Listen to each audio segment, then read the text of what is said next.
आज हम बात करेंगे कि अगर आपको वीज़ा दुबई का नहीं मिल रहा तो मुतबादल ऑप्शन क्या करने चाहिए और जो लोग यहाँ हैं उन्हें क्या आगे का लाएअमल बनाना चाहिए। वीडियो का आगाज़ अल्लाह पाक के बाबरकत नाम से जिसने तमाम इंसानों को खूबसूरत शक्ल व शबात दी। दुरूद पाक आप सल्लल्लाहु अलैहि वसल्लम की ज़ात अक़दस पे लाखों करोड़ों दुरूद व सलाम।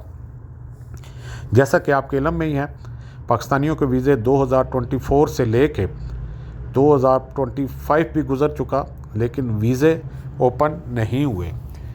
कुछ वीज़े निकल रहे हैं, कुछ कंपनियों के निकल रहे हैं। इसका ये मतलब नहीं है कि वीज़े फ्रीक्वेंटली निकल रहे हैं। अगर हम परसेंटेज की बात करें तो 5% कह लें कि वीज़े निकल रहे हैं, ये भी शायद ज़्यादा हों, लेकिन वीज़े बाकी आलमोस्ट बंद हैं।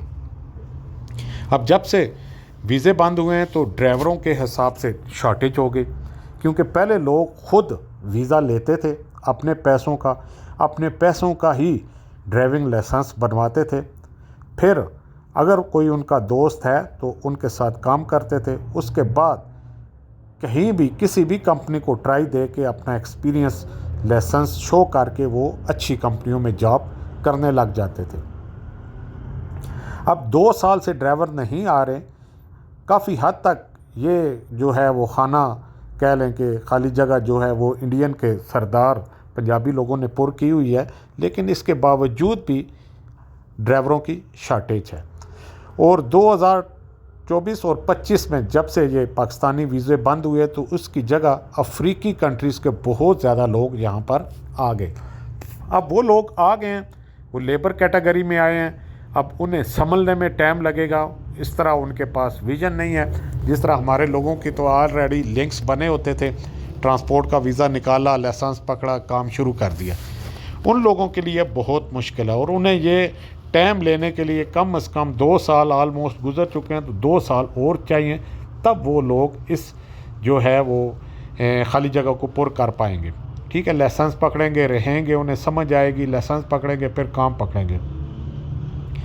अब कंपनी को चाहिए ड्राइवर, और कंपनी इस टेंशन में या झंझट में नहीं पड़ती कि वो आपको पहले वीज़ा दे, फिर आप पे ख़र्चा करे लाइसेंस लेने का, फिर उसके बाद आपको गाड़ी दे और क्या पता गाड़ी आप ठोक दें। ठीक है, उन्हें तो वो ड्राइवर चाहिए जिसका एक्सपीरियंस पुराना हो, जो गाड़ी चला सकता हो, उसका रिकॉर्ड अच्छा हो, तो वो उन्हें हायर कर लेते हैं। अब कंपनियों को ये आदत है कि उन्हें ड्राइवर पुराना चाहिए, एक्सपीरियंस वाला चाहिए, तो नया नहीं चाहिए। और नए जो है वो लोग आ नहीं रहे, पुराने जो हैं वो ऑलरेडी कंपनियों में एडजस्ट हो चुके हैं, तो इस जगह को भरने के लिए अब काफ़ी टाइम लगेगा। तो जो लोग यहाँ नहीं आ पा रहे, हम उन्हें अक्सर ये कहते हैं कि दिल बर्दाश्ता ना हो, वो किसी भी गल्फ़ कंट्री के लिए ट्राई करें। मजबूरी है, हालात पाकिस्तान के ऐसे हैं कि उन्हें काम करना ही पड़ेगा, तो यहाँ नहीं तो दूसरे किसी मुल्क में अप्लाई कर लें। और जो लोग यहाँ हैं, मैं पहले भी कह चुका हूँ, बहुत ज़्यादा तादाद यहाँ से गई भी है इंडियन पाकिस्तानी ड्राइवर। हम अगर एक मोहतात अंदाजे के मुताबिक बात करें तो 10% टोटल ड्राइवर जो है यहाँ से यूरोप मूव ऑन हो चुके हैं। और जो लोग आगे इंटरेस्टेड हैं या मैट्रिक जिनकी है, तो वो ज़रूर अप्लाई करें और यहाँ से निकलें।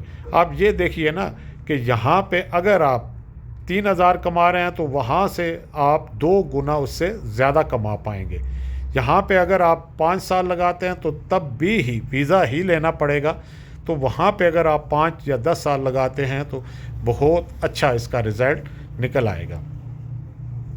तीसरी ये बात है कि यहाँ पर मौसम बहुत गर्म है, वहाँ पर मौसम इसकी निस्बत बहुत ठंडा है, तो आपको इन्वायरमेंट जो है वो आपकी सेहत पर काफ़ी असर डालता है। तो जो लोग हैं वो इस मौके से ज़रूर फ़ायदा उठाएं और आगे यूरोप के लिए अप्लाई करें। और जिनके पास लाइसेंस नहीं है, यकीन करें कि वो लाइसेंस ज़रूर ले लें। इनसे अच्छा सुनहरी मौका उनको फिर कभी नहीं मिलेगा, क्योंकि मैंने कितने लोग हैं जो बिल्कुल ज़ीरो हैं, उन्हें भी ड्राइविंग पे लगवाया है। और जो लोग जिनके पास भी लाइसेंस है, हम अक्सर ढूंढते रहते हैं कि भाई मिल जाए, कंपनी को चाहिए। और कंपनियों को जब ड्राइवर नहीं मिलते तो वो यहाँ तक कह देते हैं कि कोई बात नहीं यार, कोई नया भी दे दो ताकि हम उसे ट्रेन कर लेंगे कुछ दिन, कुछ टाइम हम उसे किसी सेकंड ड्राइवर के तौर पे भेजेंगे।